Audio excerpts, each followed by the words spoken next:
Assalamualaikum warahmatullahi wabarakatuh. Hari ke 166, umur ayam 166 hari teman-teman. Dan ini jalan minggu ke-24 teman-teman. Untuk genapnya adalah 23 minggu. Tepatnya ini hari Minggu 10 Desember 2023. Baik teman-teman, kondisi ayam alhamdulillah sehat teman-teman. Ini tadi pemberian pakan agak sore teman-teman, jam setengah 5 lebih, karena memang sempatnya sore juga ya. Sebenarnya tadi planningnya rutin ya, tetap habis asar, tapi mau nggak mau molor. Ini nggak jadi masalah teman-teman, ini udah biasa teman-teman ya. Molor itu udah biasa, maju udah biasa, yang penting porsi makan tetap. Tapi yang lebih bagus adalah tepat, sesuai waktunya. Baik teman-teman, umur 23 minggu ini produksinya adalah 91% idealnya, dengan berat telur rata-rata adalah 56,4 gram per butir. Kebutuhan pakan untuk umur 23 adalah 111 gram per ekor per hari.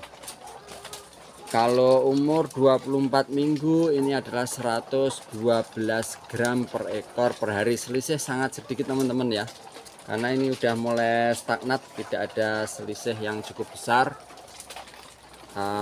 Hampir flat, hampir sama, kurang lebih masih segitu aja teman-teman ya.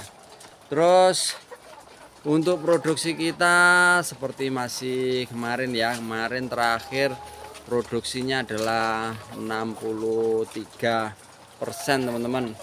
Dan hari ini menurun karena jumlah telurnya tidak nyampe 63, hanya 53 teman-teman, 58 teman-teman. Jadi 60-nya kurang 2. Jadi naik turun teman-teman ya. Naik turunnya bisa jadi yang harusnya bertelur hari ini mungkin karena waktu bertelur itu secara teori adalah 25 jam. Jadi bisa jadi bertelurnya masih nanti malam atau mungkin besok pagi teman-teman, masuk di besoknya, dan begitu sebaliknya dan seterusnya teman-teman. Jadi memang tidak bisa flat tetap ya. Oke teman-teman, untuk kesempatan kali ini saya akan membahas, ini sering ditanyakan oleh teman-teman yang lain ya, terkait dengan vaksinasi di masa produksi teman-teman. Ini banyak sekali dibahas ya. Sebelumnya kita udah membahas mengenai vaksin di masa DOC nyampe sebelum produksi. Vaksinnya rutin ini, itu, ini gumboro A, gumboro B lagi atau gumboro A, AI, Korisa, NDIB, NDAI, NDLasota dan sebagainya, cukup banyak sekali ya, termasuk obat cacing ya, obat cacing. Dan ini teman-teman banyak yang bertanya, untuk vaksin setelah masa produksi itu apakah masih ada ataukah stop ataukah terus rutin divaksin. Nah, begini penjelasannya teman-teman ya.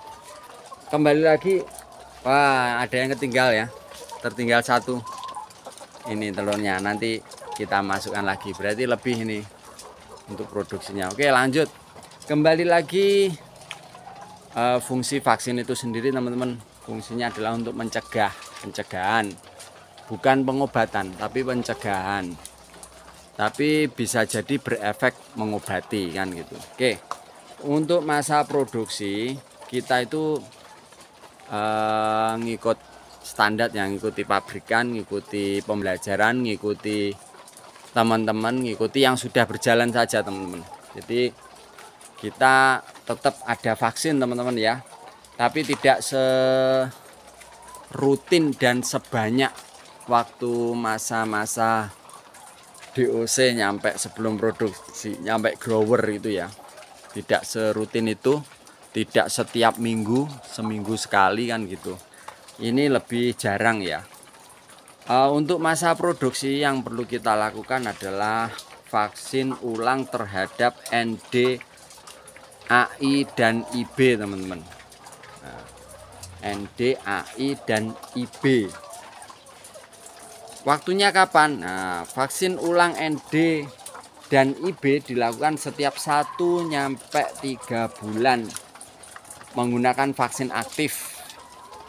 Vaksin aktif itu yang mana? Vaksin aktif itu yang apa ya?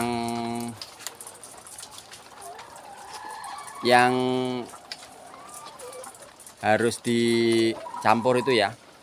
Kemudian 3-6 bulan menggunakan vaksin inaktif.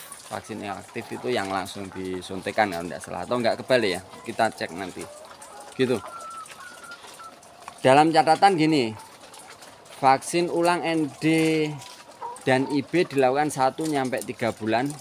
Itu teman-teman boleh pakai yang 1 bulan sekali, atau 2 bulan sekali, atau 3 bulan sekali, kan gitu. Dan seperti kebiasaan kita adalah harus variatif. Variatif bisa menggunakan vaksin aktif, bisa menggunakan vaksin inaktif. Jadi makanya di sini 1-3 bulan menggunakan vaksin aktif, terserah 1 sebulan sekali, atau 2 bulan sekali, atau 3 bulan sekali. Kemudian teman-teman juga bisa 3-6 menggunakan vaksin inaktif. Jadi disuntik ya, 3-6 bulan. Teman-teman boleh 3 bulan sekali, 5 bulan sekali, atau 6 bulan sekali. Intinya rentang itu tergantung dari pandemik tempatnya. Misal contoh ya, tempatnya kira-kira rawan, lingkungannya lingkungan peternak semua, atau populasi teman-teman itu cukup besar, ribuan, sampai mungkin 10.000, 20.000, bahkan ratusan, bahkan juga ada yang jutaan ya, jutaan yang sangat luar biasa. Itu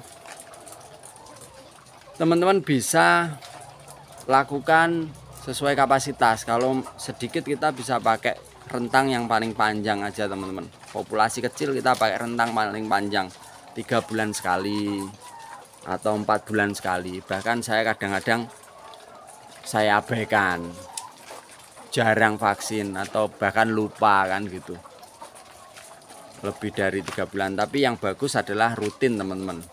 Lebih baik kita mencegah daripada mengobati kan gitu. Penyakit tetap bisa masuk, tapi kalau kita cegah ya setidaknya nggak nemen-nemen ya gitu, nggak terlalu parah ya. Terus setelah vaksin ND dan IB dilakukan 1-3 bulan atau 3-6 bulan, teman-teman melakukan vaksin ulang AI.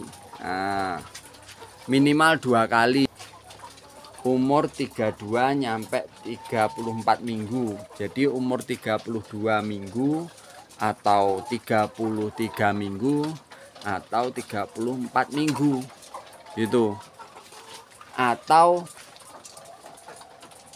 2 minggu setelah puncak produksi.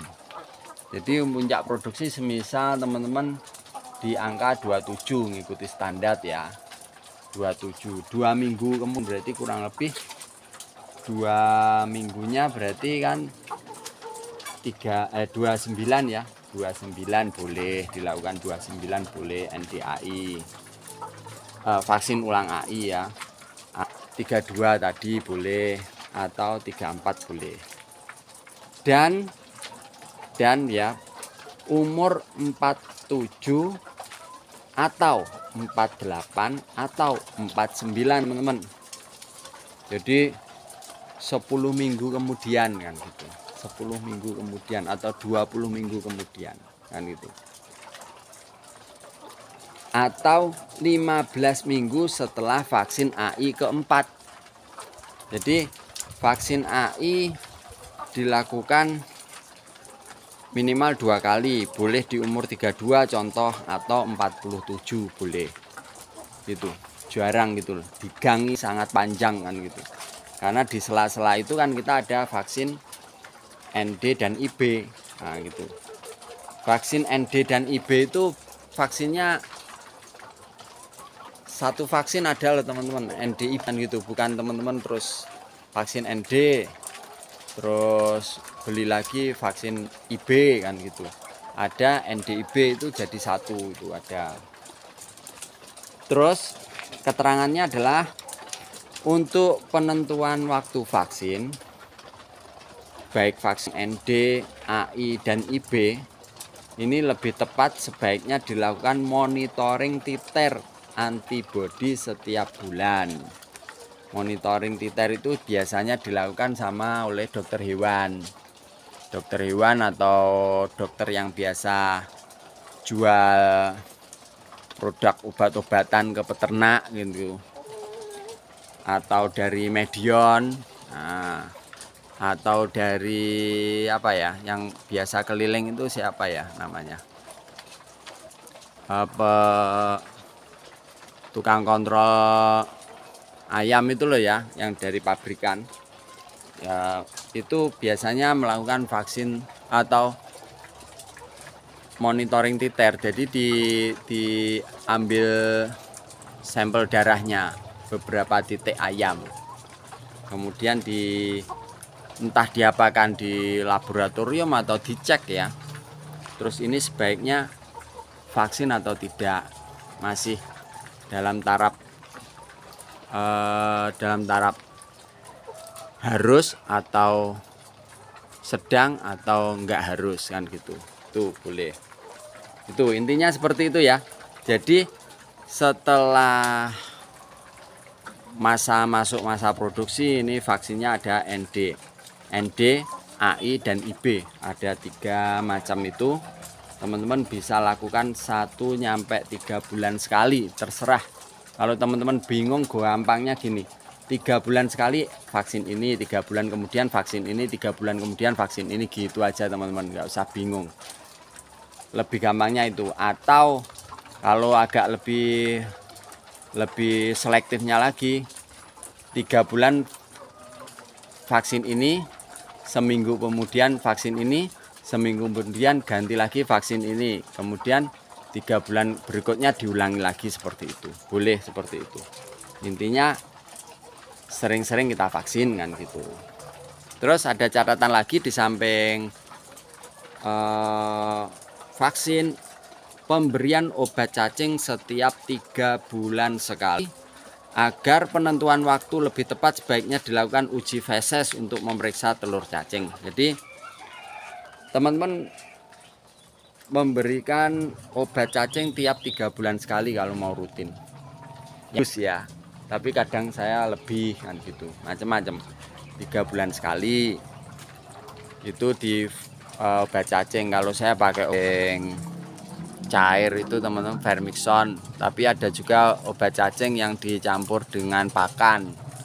Dulu pernah saya pakai yang sederhana, biasanya pakai yang dicampur di minum, itu ada, udah cukup teman-teman itu.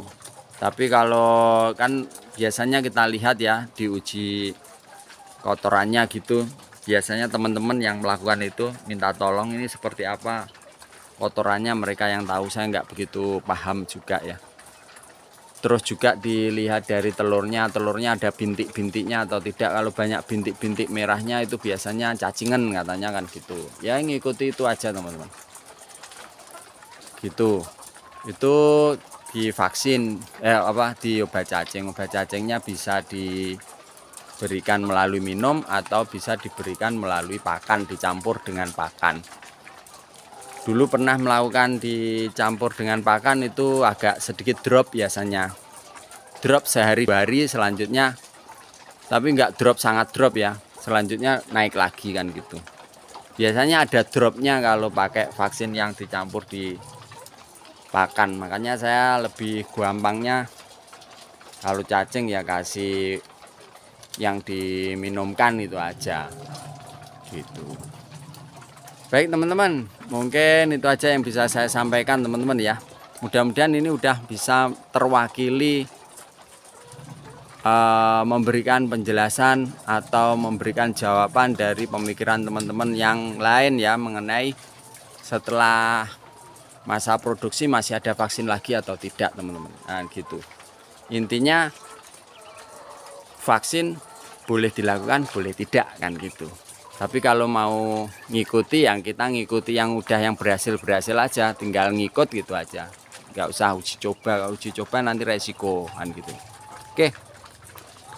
Mungkin itu aja teman-teman yang bisa saya sampaikan untuk video kita kali ini. Cukup panjang ya videonya, tapi memang harus saya sampaikan supaya teman-teman sangat jelas sekali. Mudah-mudahan video sederhana ini bisa bermanfaat buat teman-teman semua ya. Jangan lupa like, share, komen, dan subscribe, dan juga pastikan klik tombol lonceng supaya teman-teman dapat pemberitahuan dari video-video saya selanjutnya. Saya akhiri, wassalamualaikum warahmatullahi wabarakatuh. Tetap semangat.